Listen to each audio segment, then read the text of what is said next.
सहनाववतु सहनौ भुनक्तु सह वीर्यं करवावहै तेजस्विनावधीतमस्तु मा विद्विषावहै। ओम शांति शांति शांति। अखंडमंडलाकारं व्याप्तं येन चराचरं तत्पदं दर्शितं येन तस्मै श्री गुरवे नमः। अज्ञानतिमिरान्धस्य ज्ञानाञ्जनशलाकया चक्षुरुन्मीलितं येन तस्मै श्री गुरवे नमः। गुरुर्ब्रह्मा गुरुर्विष्णु गुरुर्देवो महेश्वरः गुरुरेव परं ब्रह्म तस्मै श्री गुरवे नमः।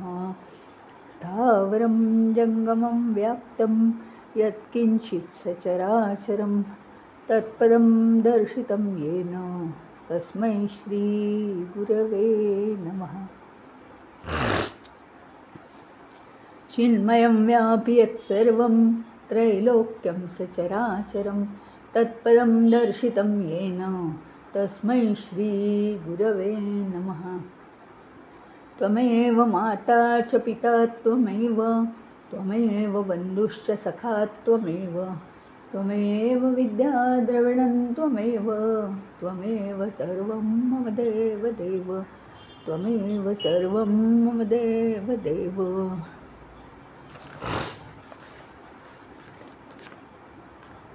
आता मागच्या पाठामध्ये आपण दानाचं महत्त्व पाहिलं होतं। दान हेच आपलं यश आहे। दानामुळेच आपल्याला यश मिळतं, प्रसिद्धी मिळते आयुष्यात। पण आता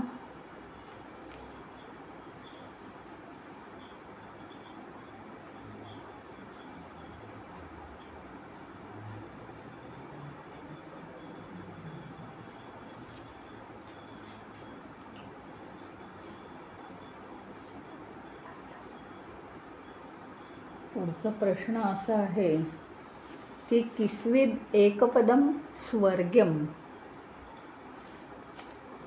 म्हणजे काय? स्वर्गात जाण्याचा एकमेव मार्ग कोणता?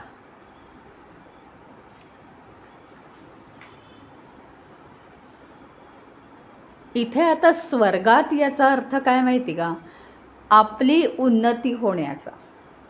स्वर्गात म्हणजे स्वर्गात जाण्याचा एकमेव मार्ग कोणता म्हणजे आपली उन्नती होत होत जाऊन आपण पुढच्या मार्गावर कधी जाणार? तर सतत सत्यतेने वागलं तर।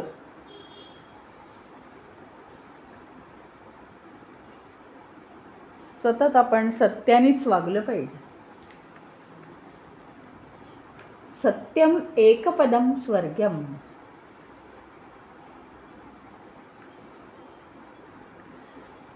सत्याच्या मार्गावर चालणार तर सत्य या शब्दाची व्याप्ती अफाट आहे। जो सत्याच्या मार्गावर चालतो त्याच्यासाठी स्वर्गाचं द्वार खुलं आहे असं म्हटलं जातं।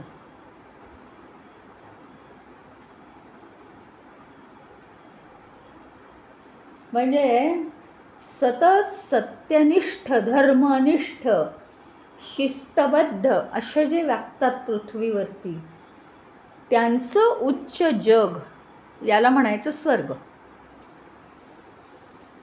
पण स्वर्ग म्हणजे स्वर्ग नाही आहे इथे, तर जीवनाची उदात्तता म्हणजे स्वर्ग आहे।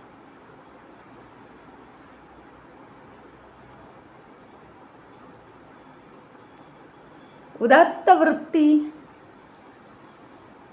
नैतिकता, सत्यता, सत्यत्व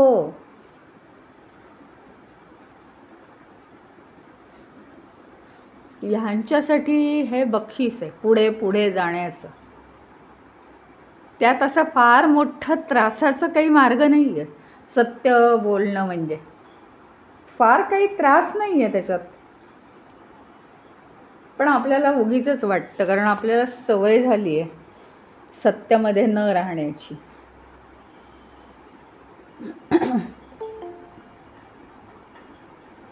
तर सत्य सतत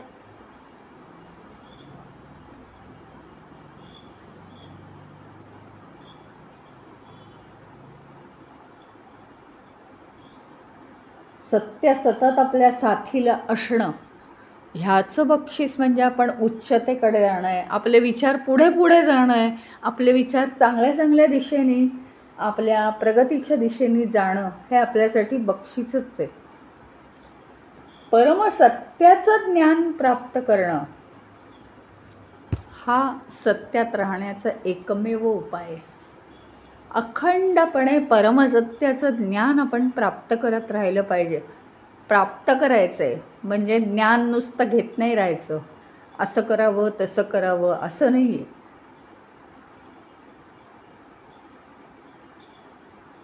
त्या ज्ञानाचा अनुभव घ्यायचा आहे म्हणजे या उच्च जगतामध्ये प्रवेश करायला मिळेल आपल्याला. आत्ताच मी सांगितल्याप्रमाणे सत्य शब्दाची व्याख्या काही फक्त सत्य म्हणजे खरे बोलणे इतकी छोटी नाही, त्याची व्याप्ती खूप मोठी अफाट आहे. प्रामाणिकपणा आहे, नैतिकता आहे, सगळे जीवनाचे पैलू एकदम चांगले असणं, आपले आचरण आहे, आपले आचार विचार, प्रत्येक कृती आपली पूर्णपणे सत्याने होते, तेव्हा आपल्याला इच्छित फळ मिळेल. याला म्हणायचं सत्य. आणि जर प्रामाणिकपणा आणि सत्य याला जर चिकटून राहिलो तर कशाला दुसरा स्वर्ग मिळायचा आहे? कुठला स्वर्ग आलाय आणखीन? पृथ्वीवरच आपल्याला स्वर्ग मिळेल. आपण जिथे आहोत तिथेच स्वर्ग, कारण जीवनाची उंची वाढेल.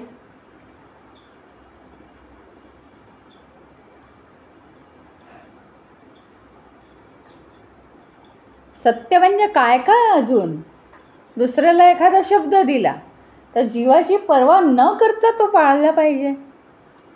असंच कधीही काहीही बोलू नये, शब्दांची किंमत नाही राहत. आणि एक लक्षात घेऊ, आपण सत्याने वागणं म्हणजे नैतिकता, प्रामाणिकपणा, खरेपणा, बोललेलं खरं करणं, कुणाचं वाईट न चिंतणं, सगळ्यांचं भलंच विचार करणं किंवा कुणाच्या तरी कल्याणासाठी काहीतरी करणं, हे सगळं सत्यच आहे, सत्यासाठीच झटणं आहे. त्यामुळे सत्याने जर वागलं तर सत्य आपल्याला कधीच आयुष्यात निराश होऊ देणार नाही आहे. सत्य प्रूव्ह करायला किंवा सत्यासाठी कशाचंही प्रमाण लागत नाही, आधार लागत नाही. सत्य म्हणजे सत्य, त्याचं तसंच फळ मिळतं. सत्य स्वतंत्र आहे. आणि जीवनात सत्य हीच एक तपस्या आहे मुळी. काहीही हो, आत्ताच म्हटल्याप्रमाणे स्वतःच्या जीवाची सुद्धा पर्वा करू नये. एखाद्याला शब्द दिला असेल तर, की मी एखादी गोष्ट सांगीन देईन, तर ती देऊन मोकळं व्हावं, हे सुद्धा सत्यच आहे. ही नैतिकता आहे. कुणाला दानाची गरज असेल तर त्याला हिणवून दान देऊ नये, हे सुद्धा सत्यच आहे. म्हणजे सत्यात काय काय येतं हा विचार करायचा. त्यामुळे सत्य ही जीवनात तपस्या आहे आणि तपस्येचं सगळ्यात मोठं फळ म्हणजे सत्य.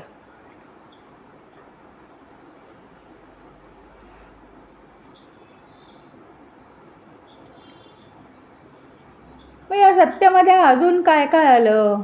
अहिंसा आलं. अहिंसा म्हणजे काय? शरीराची तर हिंसा करूच नका हो. मुख्य म्हणजे मनाची हिंसा करू नका. नुसतं नजरेने कुणाला तरी हिणवणं, नुसतं बॉडी लँग्वेजने कुणाला तरी हिणवणं, नुसतं हू म्हणून कोणाला तरी हिणवणं, हे करूच नाही. ही हिंसा आहे, मनाची हिंसाच आहे. बोलणं, टाकून बोलणं, अशी सुद्धा इजा होता कामा नये दुसऱ्यांना. दुसऱ्यांच्या संपत्तीकडे डोळा ठेवून न बसणं. मोठ्यांचा आदर केला पाहिजे. म्हणजे काय, शेवटी सत्य म्हणजे काय, तर सगळ्या कर्मांमध्ये, माझ्या देहामध्ये, दुसऱ्याच्या देहामध्ये, माझ्या मनात, दुसऱ्याच्या मनात, सगळीकडे, सगळ्या कर्मात, सगळ्या विचारात ईश्वरच ईश्वर आहे, हे भान ठेवून जर वागलं, प्रत्येकाच्या हृदयात ईश्वर आहे, तर सत्याचं एक विधान आहे वेदामध्ये की सत्य हे 100 अश्वमेध यज्ञ केले आणि त्याच्यानी जे फळ मिळणार आहे त्याच्यापेक्षा सत्याने मोठं फळ मिळणार आहे. 100 अश्वमेध यज्ञांच्या फळापेक्षा सत्याचं फळ सर्वश्रेष्ठ आहे असं वेदांमध्ये म्हटलेलं आहे. आणि असंही म्हटलेलं आहे, 4ही वेदांच्या ज्ञानापेक्षा सुद्धा सत्य श्रेष्ठ आहे. आणि म्हणून उच्चतर किंवा प्रगतीपथावर चालणं, उदात्त विचारांनी जगणं हेच सत्य आहे. आणि सत्य ही एक तपस्या आहे.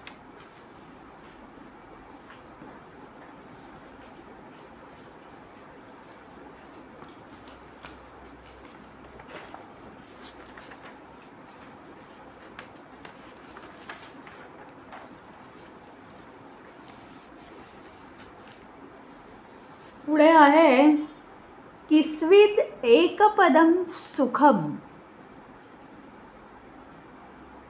म्हणजे आनंदाचा एकमेव आधार कोणता, तर सांगितलंय शीलम. आपलं शील चारित्र्य उत्तम ठेवणं, यामुळेच आपल्याला आनंद मिळतो. त्याचं कारण आहे ना, ऑटोमॅटिकली आपलं जर शील चांगलं नसेल, आपली वागणूक चांगली नसेल, तर त्याची फळं आपल्याला ताबडतोब मिळायला लागतात लोकांकडनं. आणि मग आपला आनंद जातो ना, लोक वाईट वागले की. म्हणून बेसिकली शील हे एकमेव असं आहे आपलं चारित्र्य उत्तम राखणारं. एकमेव गोष्ट अशी आहे ते म्हणजे शील, चारित्र्य. त्यामुळे आपल्याला सुख मिळतं.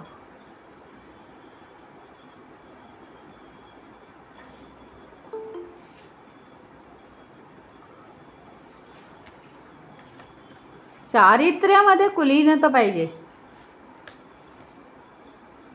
उच्च कुळातली शालीनता जी असते ती पाहिजे आपल्या चारित्र्यात. हा खरा शाश्वत आनंद आहे. नुसतं सुखसोयींनी जगणं, नुसतं सुखसोयी आपल्या जीवनात निर्माण करणं म्हणजे काय आनंद नव्हे.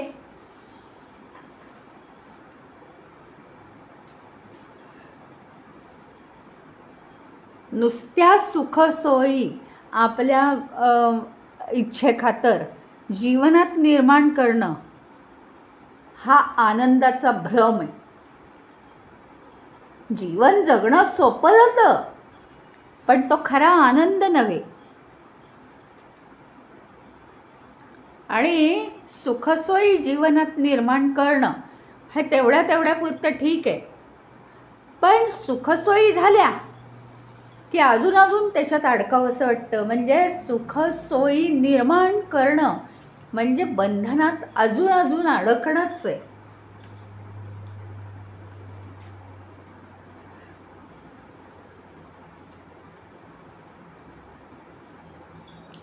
पण आपल्या उत्तम चारित्र्याने आपण जर वागलो तर तो मात्र आपल्याला शाश्वत आनंद देतो, कायम टिकणारा आनंद. त्याच्यासाठी काय पाहिजे? सद्गुणी वृत्ती पाहिजे, आपली सत्यत्व अंगी पाहिजे, अखंडितपणा ठेवायला पाहिजे, अखंड अनुसंधान ईश्वराशी. आणि वाईट प्रवृत्तींचा आपण अभाव केला पाहिजे, आपल्यामध्ये वाईट असलेल्या प्रवृत्तींचा आपण नाश केला पाहिजे. शील म्हणजे चारित्र्य, उत्तम चारित्र्य. हे किती महत्त्वाचं आहे. एक गोष्ट आठवती.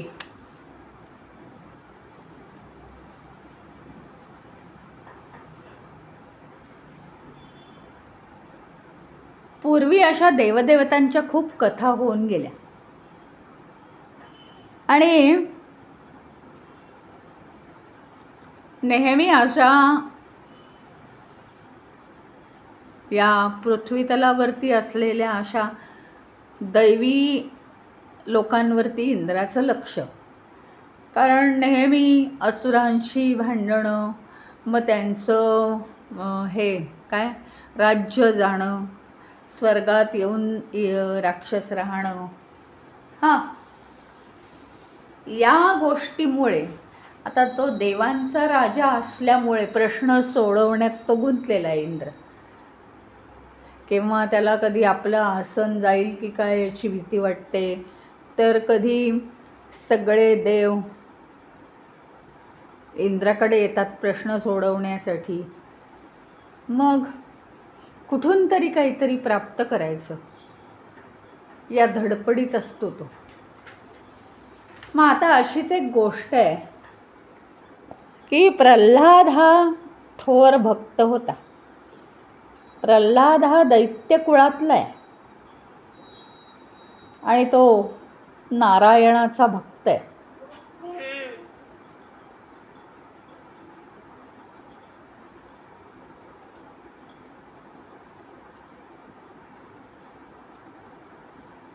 नारायणाचा तो खूप मोठा भक्त आहे. आता त्याच्यामुळे ना नारायण नारायण सतत म्हटल्यामुळे त्याचं चारित्र्य अतिशय उत्तम आहे. कारण सगळीकडे देव आहे हे त्याला माहिती आहे. हां, कुणाचाही त्याला राग नाही आहे. आणि इंद्राचं लक्ष आहे त्याच्यावर. मग काय होतं माहिती का, इंद्राच्या मनात जेलसी आहे, आपल्याला पण असं चारित्र्य लाभावं म्हणून. आता त्याला आहेच, म्हणजे जिथे जे जे पाहिलं ते आपल्याकडे असावं असं त्याला वाटतं. म्हणून काय करतो इंद्र, बरेच दिवस भक्त प्रल्हादाकडे जातो, त्याची स्तुती करतो. आणि तू अतिशय गुणवान आहे, शीलवान आहेस, आणि मी जरी असा असलो देवांचा देव तरी पण मी तुझ्या पुढे हीनच आहे, मला तुझी सेवा करायची. कित्येक दिवस तो भक्त प्रल्हादाची जाऊन सेवा करतो की तू खरा ईश्वर भक्त आहेस, तुझं शील चारित्र्य अतिशय उत्तम आहे. आणि काय होतं माहिती का, हे सगळं माहितीच असतं सगळ्यांना. मग आता इंद्र, देवांचा देव इंद्र, हे बघा आता भक्त प्रल्हादाची इतकी साधना आहे की त्याला जर या इंद्राने फसवलं, मी दुसराच कोणीतरी आहे, तर तो काही फसणार नाही. हा देवांचा देव इंद्र आहे हे त्याला कळतंय, म्हणून हा काही फसवत नाही. हा सांगतो मी इंद्र आहे. आणि तो खूप त्याची सेवा करतो रोज जाऊन.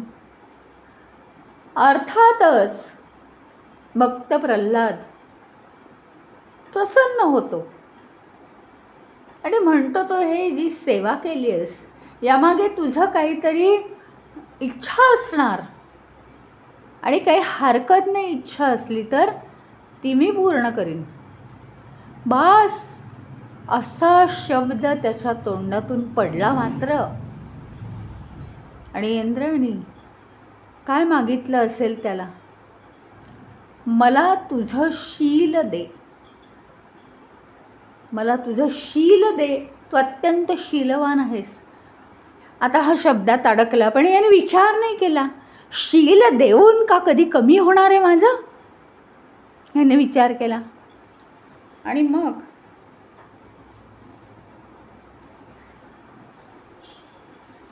प्रल्हाद म्हणाला, ठीक आहे, तू माझं शील घेऊन जा. इंद्र खुश झाला. मग काय झालं, शील गेलं म्हणजे शील आता इंद्राकडे गेलं. म्हणून काय झालं, प्रल्हादाला फक्त स्वतःला जाणवलं की आपल्या शरीरातून काहीतरी एक शक्ती निघून चालली. ते झालं. थोड्या वेळाने पुन्हा दुसरी एक शक्ती निघून चालली आहे. प्रल्हादाला कळतंय म्हणजे काय निघून चाललंय. तर म्हणे, तो विचार करायला लागला मनातनं, तू कोण आहेस, तू कोण निघून जातेस माझ्या आतून. तर त्याला मनातनं उत्तर येतं, धर्म. शील नाही आहे तर धर्म चालला निघून. अजून थोड्या वेळाने बघतो तिसरी एक शक्ती निघून जाते आपल्या शरीरातून. जाताना दिसतंय असं तेजोमय काहीतरी निघून चाललंय. पुन्हा तो विचार करतो की हे काय निघून गेलं, तर सत्य निघून गेलंय. पुढे चौथी अशीच शक्ती त्याच्या आतून निघून जाते, तर ते असतं व्रत. आणि पाचवी शक्ती मात्र गेल्यावर तो खालीच बसतो, हाय खातो. तू तर समृद्धी आहेस, तू माझ्या आई समान आहेस, आई समान, माते समान, तू मला का सोडून चालली आहेस. प्रल्हाद त्या शक्तीला विचारतो. समृद्धी म्हणते, आई समान आहे म्हटलास म्हणून उत्तर तरी देतेय, नाहीतर उत्तरही नसतं दिलं मी तुला. ज्यावेळी तुझ्यातून शील निघून गेलं, उत्तम चारित्र्य निघून गेलं, तर धर्म त्याला राहायची इच्छाच होत नाही. धर्म निघून जातो. धर्मापाठोपाठ सत्य निघून जातं. सत्यापाठोपाठ एक जीवन असंच जगायचं आहे, हे जे व्रत असतं, प्रिन्सिपल्स ऑफ लाईफ, त्याच्या खाली आपण उतरत नाही. ते व्रत तुझ्यातनं निघून गेलं आणि म्हणून आता मीही चालले. म्हणजे समृद्धीपर्यंत सगळ्या गोष्टी जीवनात कशामुळे येतात, तर शीलामुळे येतात. उत्तम चारित्र्य पाहिजे म्हणजे आपण धर्मवान बनतो. धर्मवान झालो की सत्याची आपल्याला सोबत होते. सत्य मिळालं की व्रतस्थ राहता येतं. उत्तम प्रिन्सिपल्स आहेत अहो माझ्या जागी, पण मला ती व्रत पाळता येत नाहीत. आहेत, पण ती प्रिन्सिपल्स मी पाळलेली नाही आहेत, सोडून दिली आहेत. आणि त्या व्रतांवर समृद्धी अवलंबून आहे जीवनाची. त्या चारित्र्याचेच हे सगळे भाग आहेत. विचार, शब्द आपले, कृती, करुणा, दान. आपले विचार, आपले आचार, आपली वाणी, आपलं दान, करुणा, ह्याच्यामुळे उत्तम चारित्र्य मिळतं.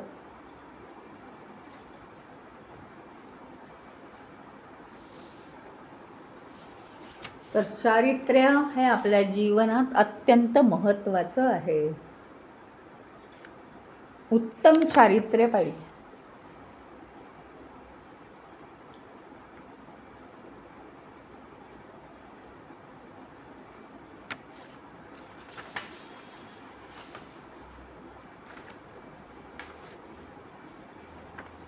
पुढचा प्रश्न आहे, किस्विद आत्मा मनुष्यस्य.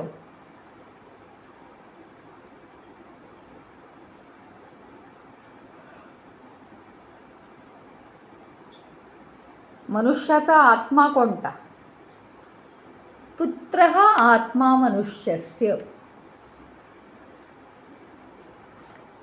थोडासा रिपीट झालेला हा प्रश्न आहे, वेगळ्या थोड्याशा अँगलनी. म्हणजे एखाद्या व्यक्तीचा आत्मा म्हणजे काय? आत्मा म्हणजे पुत्रच किंवा वंशज. वंशज म्हणजे पुत्र, हा त्याचा आत्माच आहे.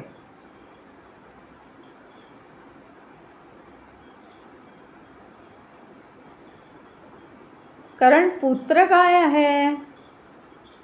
हा आई वडिलांचा आत्माच असतो ना.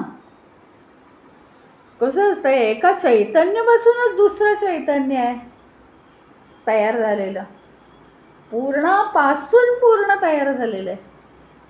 आई वडिलांचे गुण त्याच्यामध्ये संक्रमित झालेले आहेत आणि संपूर्ण पृथ्वी तलावर जवळचं नातं आहे आई वडिलांशी पुत्राचं.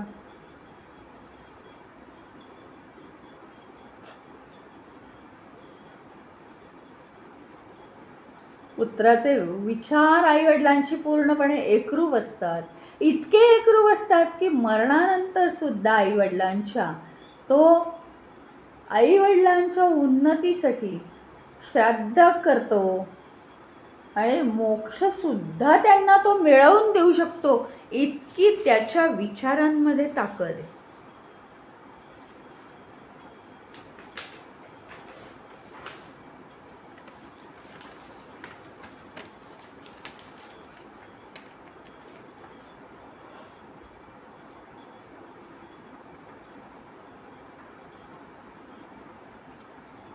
सगळ्या वंशाच्या चालीरीती, कुळधर्म, कुळाचार हे सगळं पुत्रच पाळतो. घराण्याचं नाव मोठं करतो. या अर्थाने सुद्धा पुत्र हा आई वडिलांचा आत्माच आहे. आता अंतरयज्ञाच्या बाबतीत जर विचार केला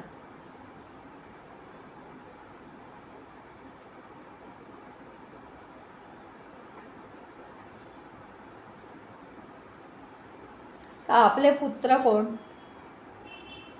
आपले विचार हे आपले पुत्र आहेत.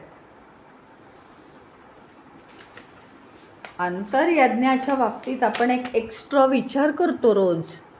श्लोकाचा अर्थ फक्त पाहत नाही आपण सूत्राचा, अंतरयज्ञाला ताडून पाहतोय. आपले विचार हे आपले पुत्र आहेत आणि हे विचार जे आहेत ते वासनांचा आपला वंश जो आहे तो वृद्धिंगत करणार आहेत. विचार हाच मुळे आपला आत्मा आहे. ते कसे ठेवायचे? एका आपल्या देहानंतर दुसरा देह, दुसऱ्यानंतर तिसरा, असा वंश वाढवणारे आणि बंधनांमध्ये रूपांतरित होणारे आपले विचार आहेत. आसक्ती, अहंकार घालवणारे आपले विचार आहेत का? याचा सगळ्याचा अभ्यास झाला पाहिजे. आपले विचार हे ईश्वराकडे झोकणारे पाहिजेत, तरच ते कोणता वंश वाढवतील? ईश्वरी विचारांचा वंश वाढवतील.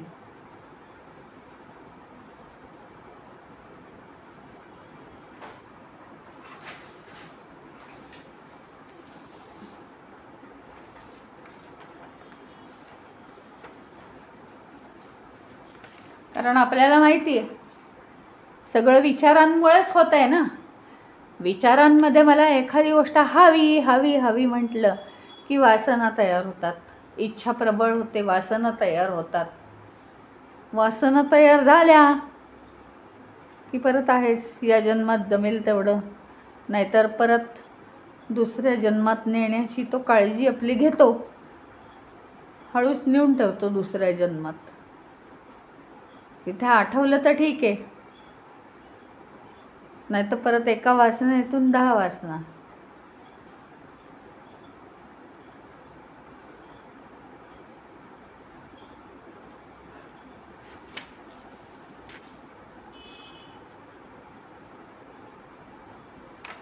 आणि असाच आणखीन एक रिपीट झालेला पण थोड्या वेगळ्या दृष्टिकोनातून घेतलेला अजून एक प्रश्न आपण आज बघू आणि मग थांबूया. किस्वित देवकृतसखा भार्या देवकृतसखा म्हणजे काय? आपल्याला ना खूप मित्रमैत्रिणी असतात, हां, खूप जण असतात. म्हणजे आपल्या बरोबरीचे जे लोक ते आपले मित्रमैत्रिणी है ना. विचारांची देवाणघेवाण होते, सारख्या आवडीनिवडीचे असतात, ते सगळे आपले मित्रमैत्रिणी. नात्यात नसलेले पण बरोबरीच्या विचारांचे असलेले, बरोबरीच्या वयाचे असलेले, ते सगळे आपले मित्रमैत्रिणी. म्हणजे जीवनात खूप मित्रमैत्रिणी असतात हो. पण हा प्रश्न काय आहे बघा ना, किस्वी देवकृत सखा. देवकृत, देवाने निर्माण केलेला आपला सखा कोण?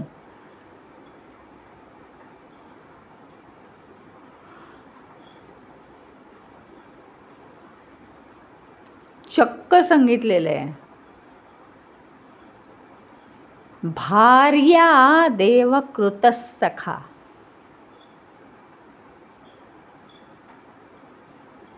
एखाद्या मनुष्याची पत्नी ही देवाने निर्माण केलेला सखा आहे.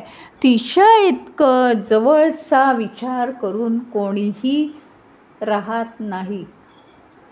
म्हणजे ती तो जवळचा विचार करण्यासाठी जीवा पलीकडे कष्टत असते. ती देवाने नियुक्त केलेला सखा जो आहे तो म्हणजे पत्नी. सगळे जे जीवनाचे चढ उतार आहेत, सुखदुःख आहेत, अडीअडचणी आहे, तीच ते पतीच्या पाठीशी असते. घरातलं कामकाज जे आहे ते कार्यक्षमतेने सगळं चाललं पाहिजे, सगळ्यांचं सगळं कार्यक्षमतेने. कोणी खालच्या पातळीवर विचारांनी सुद्धा उतरता कामा नये हे तिचं लक्ष असतं. मुलं बाळं पती सगळ्यांवर तिचं लक्ष असतं की सगळ्यांचे विचार कसे चांगले पाहिजेत. घरातलं जे कामकाज आहे हां, ते सगळं उत्तम कार्यक्षमतेने चालावं असा तिचा आग्रह असतो. इतका ती जबरदस्त घरासाठी त्याग करते, मुलाबाळांची काळजी घेते.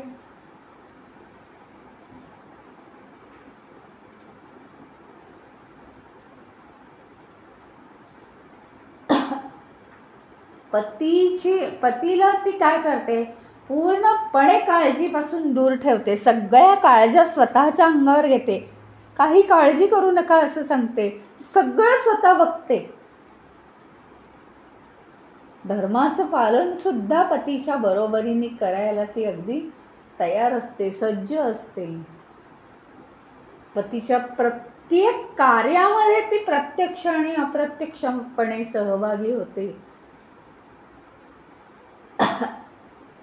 म्हणजे काय, खरं तर इतकं तिचं काम महत्त्वाचं आहे की स्त्रीला मान दिला पाहिजे तिच्या कार्यक्षमतेमुळे. आणि जिथे स्त्रियांचा सन्मान होतो ना, तिथे देवता विराजमान होतात. त्या घरामध्ये देवतांचा वास होतो. श्लोक आहे, यत्र नार्यस्तु पूज्यन्ते रमन्ते तत्र देवता. स्त्रियांचा जिथे आदर सत्कार होतो, पूजा केली जाते, तिथे देवताच वास करतात. पण याच्या बरोबरीने एक गोष्ट लक्षात ठेवण्यासारखी आहे की स्त्रियांनी सुद्धा शीलाद्वारे, त्यांच्या आचरणाद्वारे, चारित्र्याद्वारे पतीचा आदर सत्कार राखावा. हे खूप महत्त्वाचं आहे. भगवद्गीतेमध्ये स्त्रीच्या जागी कोणते गुण असावेत? 7 श्रीकृष्ण सांगतायत. समृद्धी, कीर्ती, वाणी, स्मृती, बुद्धिमत्ता, धैर्य, क्षमा.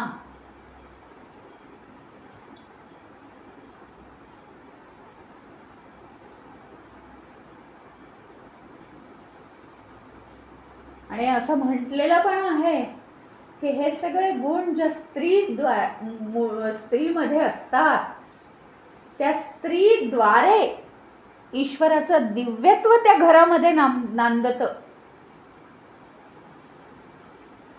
आणि ही अशी जी दिव्य पत्नी आहे, ती पतीसाठी ईश्वराचा आशीर्वाद म्हणून काम करते. इतकं स्त्रीचं इथे महत्त्व आहे.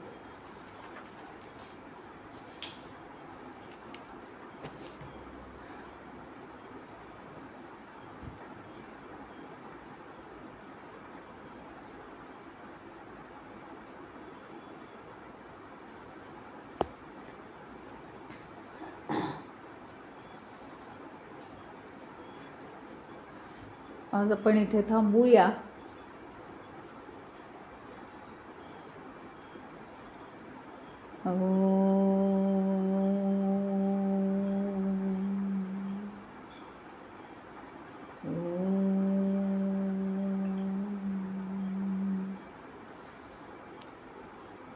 ओम पूर्णमदः पूर्णमिदं पूर्णात् पूर्णमुदच्यते पूर्णस्य पूर्णमादाय पूर्णमेवावशिष्यते. ओम शांति शांति शांति. हरि ओम. श्री